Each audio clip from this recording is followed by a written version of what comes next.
Episode blank, Tall Talks, Episode record. lang. Sinabi ba talaga yung blank? Hindi ko alam kung ano number eh. Okay. Recording, B-roll, check your eyesight, B-roll in 3, 2, 1.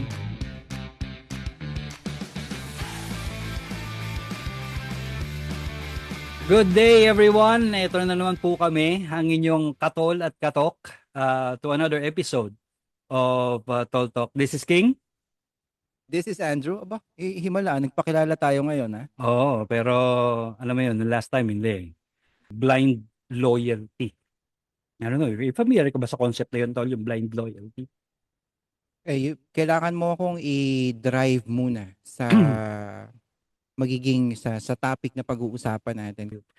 So noong 1960s, isang psychologist na si Stanley Milgram ang gustong malaman kung bakit maraming tao, and this again is related to the story last year, last episode, no? So again, gustong malaman ni Stanley Milgram bakit may mga taong noong World War II sumusunod sa mga utos kahit alam nila na nakakasakit na ito sa iba. So basically, nagkaroon siya ng experiment kung saan pinapapaniwala niya yung participants sa experiments na yon na nagbibigay sila ng electric shock sa ibang tao tuwing nagkakamali sila ng sagot. So basically, may nagtatanong, may sumasagot. And they were divided by a wall. So hindi nakikita ng taong nagtatanong yung nangyayari dun sa taong sumasagot. What they don't know, yung taong nagsasagot, is that yung mga taong, yung mga taong, hindi alam ng taong nagtatanong, was yung mga taong sumasagot were all actors. So eventually, hindi nila alam na hindi naman talaga yung nasasaktan. But at least in their mind, they know na every time na pinipress nila yung shock button dahil nga nagkamali ng sagot, yung taong tinatanong nila, nasasaktan sila. So you mean to say, controlled experiment to, na yung Correct. mga kasama niyang, like for example, ako, tatayo as uutusan at Mhm. may papagawa o may ipapasabi sa akin. Mhm. Ang alam ko lang is naririnig ko na meron akong mga kasama. Mhm. Yes. Tapos yung mga kasama ko, wala akong idea na actors lang sila. Pero Correct. ako yung nag-underwent ng experiment. Tama? Correct. Oo. Okay, okay, So okay. parang napaprank yung yung mga taong nagtatanong. Kasi alam nung lahat I see, I see, I see. na hindi naman sila talaga nasasaktan eh. Mm. So, ang nakakagulat, even though yung taong nagtatanong becomes so stressed and so against that idea to do it, kasi nga alam nila nasasaktan yung person na tinatanong nila every time that they press the shock button, is tinutuloy pa rin nila even though they are saying na ayokong gawin to. Pero pag sinabi nung person in charge ni Stanley Milgram na, hindi, please continue, I'll take accountability. Sagot kita, ako bahala sa'yo. Tuloy mo lang. Sige, utos ko yan. They still press Mm. that button. And ang shocking, tol, dun sa experiment na yon is that almost 100% of those people asking question, even though 100% of the time sinasabi nilang ayaw nilang gawin, tinutuloy pa rin nilang gawin yung pag-shock dun sa mga taong nagkakamali. Even to the highest level of voltage, which is at 450. Truly shocking. Kasi ginagawa pa rin nila eh. So parang, the question is, bakit kaya, despite of knowing that you can harm a person, is ginagawa pa rin nila yon? And the answer reveals that people simply obliges because of an authoritative figure. Which, going back, kay Hiro, kaya siya hindi sumuko kay Suzuki. Because of that authoritative figure na minention niya nga, gaya nung sabi mo last time, susuko lang ako kapag sinabi nung commanding officer ko na tapos na yung gera. So now it brings me to the present. Because obviously, meron din tayong mga nakikitang bagay na parang, hindi naman ata dapat ginagawa to, pero bakit ginagawa pa rin nila? It could be a matter of opinion, but again, meron mga iba nakakasakit eh. So parang, katulad tol, nung magbabarkada tayo, meron mga pagkakataon na minsan, magkakayayaan, hindi naman alam kung saan pupunta nung isang niyaya, pero basta sinabing, lekas, likas, sumama ka. Sumasama naman. Nagtatatag kayo ng brotherhood na Yes. magkakatropa tapos gusto niyo magdagdag ng members, di ba? Mhm. Padadaanin niyo siya sa anong tawag doon? Initiation, Yes. Enunciation. enunciation.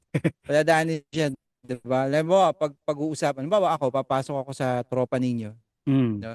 Isa sa inyo mag-uutos sa akin na sige nga, magpunta ka ng toilet, magbandal ka, sulat mo yung ah, pangalan ng grupo natin, Mhm. di ba? Bigay ka Mm. nga ng example ng pangalan ng grupo natin. Ah, Ayoko ibigay yung pangalan ng grupo natin dahil. kasi dito sa amin, meron kaming tips eh. Di ba? Baka ma-edit ko 'yon, baka hindi bumagsak ng tama 'yon eh. Or i-blip ko na. Oh, Boss, i-blip mo na lang.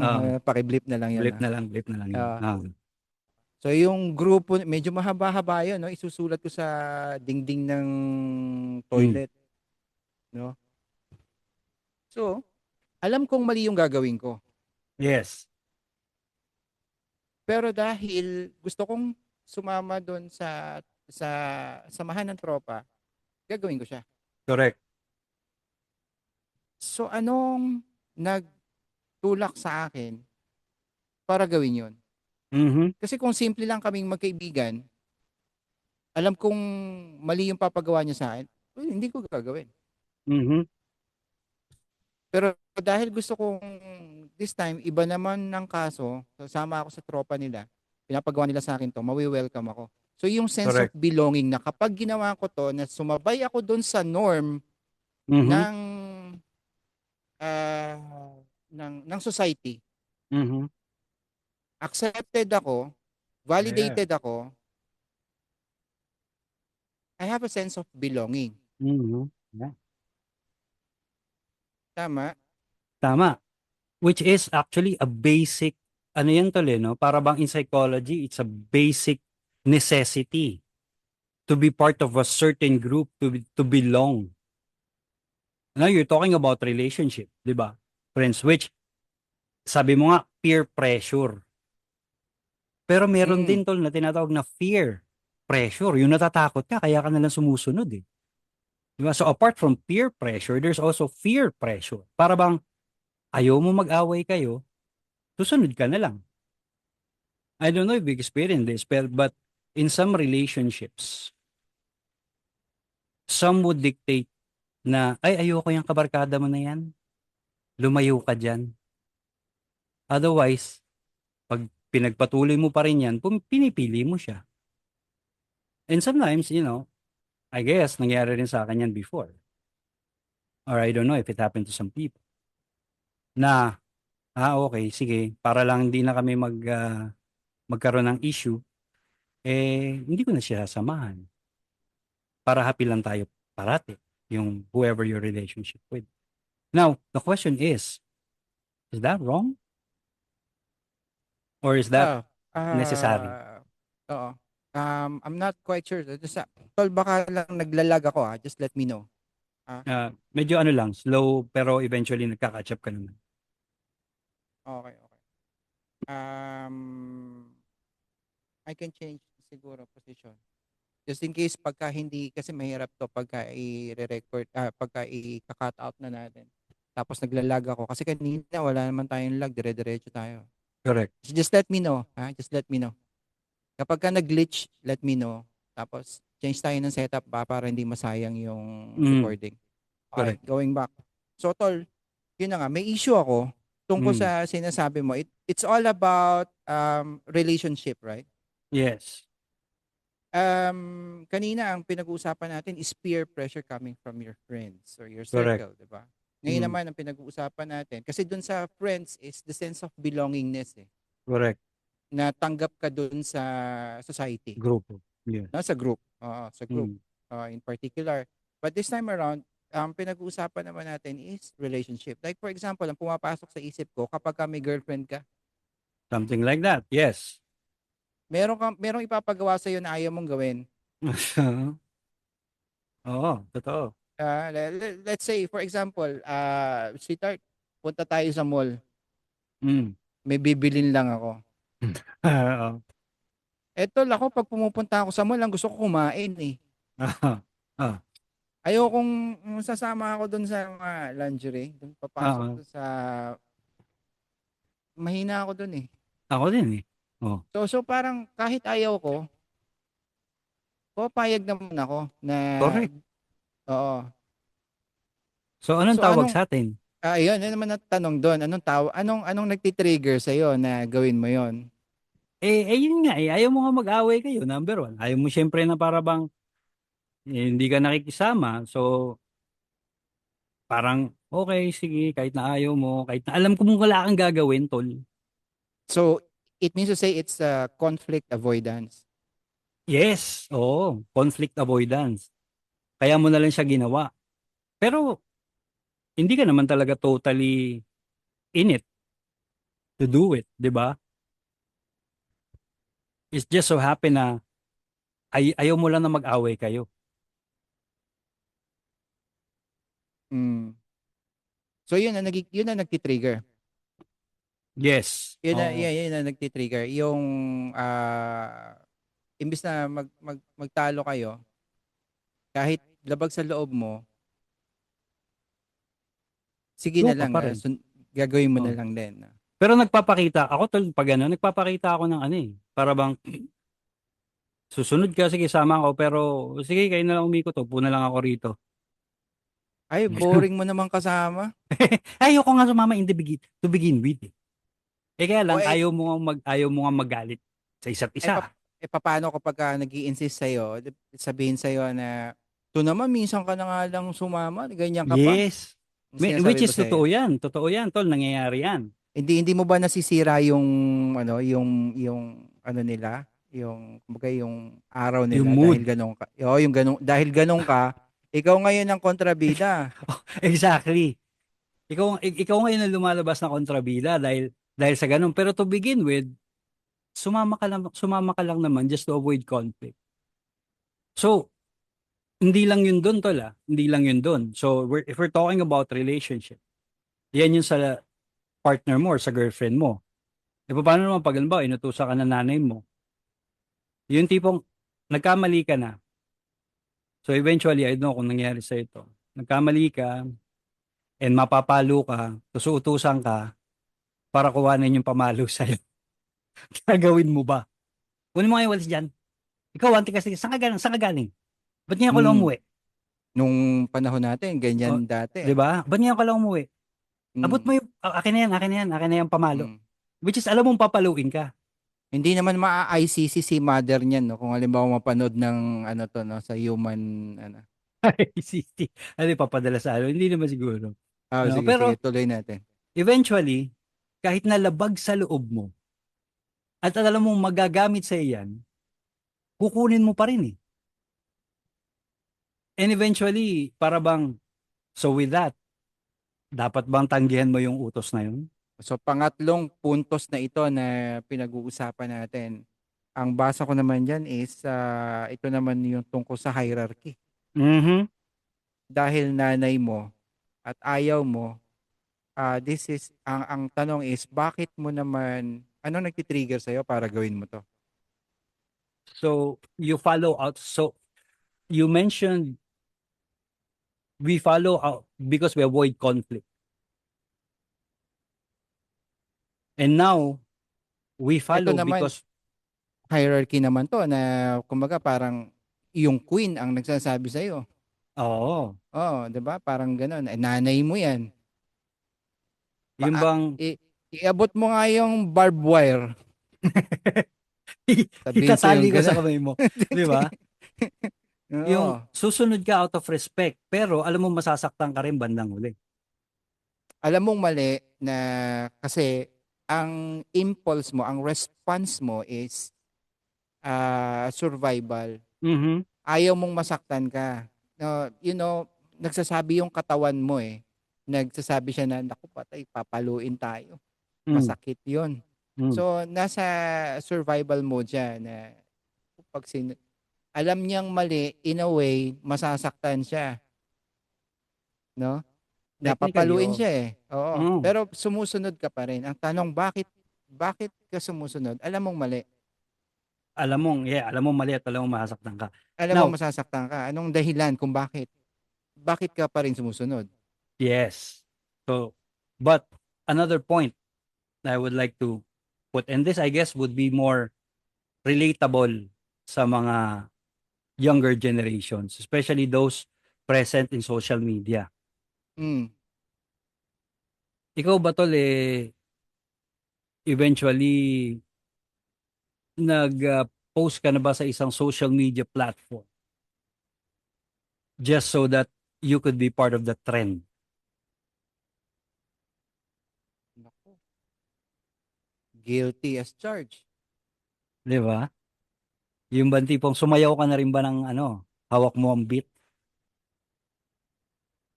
Anong Naririnig beat ko siya yung pero hawak mo tol? pero, pero meron siyang gawin ko kaya. May temptation na gano'n eh na Yes. parang And kaya some ko ya, parang kaya ko parang gano'n. and you would not know whether ano ba yung magiging epekto nito sa iyo at sa mga taong makakapanood. So hindi mo alam kung anong magiging result nito. Mhm. Yes, because some of Eventually iba siya dun sa yung feels na hindi hindi mo alam na makaka-harm sa nakaka-harms. Parang maraming ano yan, maraming sakit yung binibigay niya, harms. Ay, hindi kasi ano ang pinag-uusapan natin kanina, yung peer pressure. Yes. Alam mo, in an instant, alam mong magbabandal ka, that's wrong. Hindi mo Mhm. supposed to be ginagawa. Pero ang dahilan is yung sense of belongingness, yung Mm. society, na fit in ka. Second is conflict avoidance sa girlfriend. Alam mong Yes. parang ayaw mo talaga siyang gawin pero ginagawa mo para ma-avoid mo yung pagtatalo. Third, Mm. ngayon is the relationship between your mom. Ang example natin ay inuutusan ka. Alam mong Mm. ayaw mong gawin pero gagawin mo pa rin. It's Correct. because of the hierarchy. Ang Correct. reason behind it is respect. Respect. Well, ang tingin ko dyan is trust. Mm. Let me let me expound on that, Mm. no. Yung trust kasi tol, sa nanay kasi is cool, ano siya eh, siya yung tagapagbigay ng aruga bago ka pa Yes. matutong mag-isip. Mhm. Basic pa lang yung needs mo, binibigay na sa'yo ni mother ang mga bagay na sa tingin niya kailangan mo. So that's why may trust ka na sa kanya. Buo na yung trust. Mhm. Ngayon, kahit na ano pang sabihin niya, kahit na labag pa sa loob mo na magpaabot ng pamalo at alam mong ikaw ang papaluin, mas Mm. nangingibabaw yung trust kasi nga, nasa nurture side yun eh, yung trust nandun eh. Mhm. Hindi mo man alam kung anong ginagawa niya, because dahil nagtitiwala ka sa kanya, gagawin mo siya. Yeah. Hmm. Tapos tol, ngayon may issue naman ako. Ibaba natin ng konti sa regular na citizen, kagaya ko, kagaya mo, Mhm. na namamasukan. Meron kang boss, meron kang amo. Mhm. Sa amin as OFW, limited kami sa mga trabaho na napagkasunduan naming gawin pagdating namin sa ibang bansa. Like for example, Okay. may mga domestic helpers na lumalabas ng Pilipinas papunta sa Hong Kong, Mm. no? Ito may relationship din naman ito sa previous na pinag-usapan nating OFW, no? Ah, hanggang sa bahay lang ang trabaho nila. Ngayon, pag Yes. sinasabi sa akin ni amo na tumao ka sa shop, alam mong mali, pero Dahil. susunod ka. Mhm. So Correct. anong nagti-trigger sa'yo para sumunod na gano'n? Ayaw mo mawala ng trabaho. Fear. Fear. So yun nga yung fear pressure. Tapos, dadasal ka na sana hindi ka mahuli. Dahil, Ay, mapapanabas ka eh. Mawawalan ka ng trabaho eh. Kasi bawal yun eh. You know, correct. you're, ano eh, not following the rules eh. So, which is also a challenge, no? Kasi kahit naman dito, hindi lang naman sa mga OFWs. There are instances then na you are asked to do something beyond what you're supposed to do. And sometimes beyond your understanding. But in order, Anong take natin na pinag-uusapan natin tong topic na to na pwede nating gamitin on a daily basis, daily life. ang tanong mo ngayon, so sino ang may mali? Yung taong nag-utos o yung taong hindi sumunod? Mismo. O sige, diyan tayo. Magandang usapan yan. Sige. Sino ngayon ang unang mali? Yung manok o yung itlog? Sino yung sasabihin ko sa iyo? Di ba? Paano? Pero, ano yan, tol, ah? Kung ilidikit mo yan sa hindi lang sa trabaho, maraming apektado diyan. Dahil if let's say for example, yung utos ng boss mo na yun sa is because he wants to preserve yung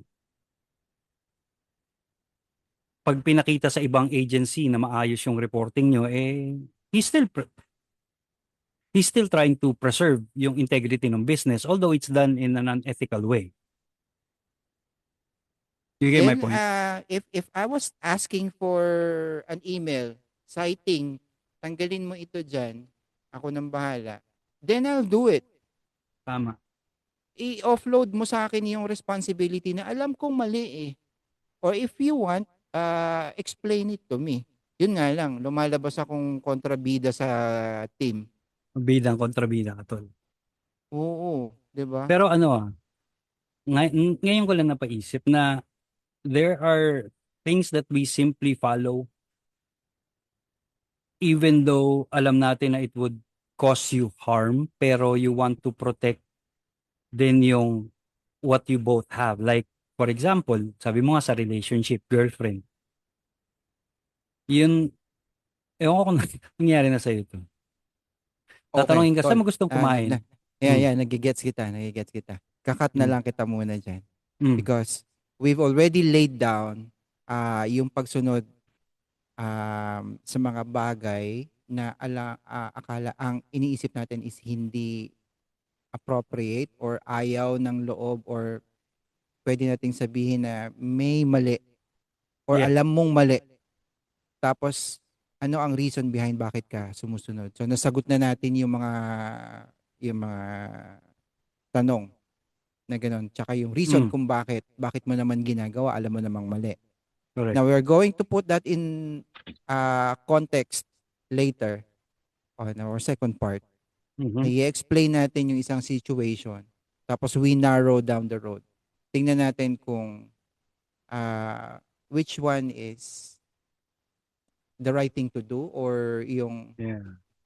alam mo to, yung 6, Yeah. 7. Hindi, yung, Sexy. hindi, Tama. ganyan kasi ako ng ganyan eh. Yung bigat nung between both. Sa side ng nag-utos at saka yung side ng sumunod. Correct.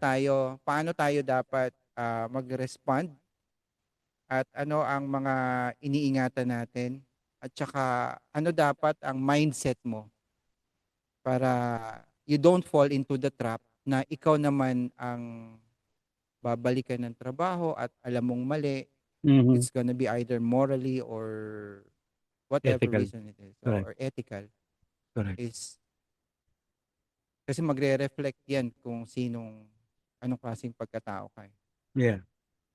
So para bang yung hindi lahat ng sumusunod ay tama at hindi rin lahat ng tumatanggi so parang ganun.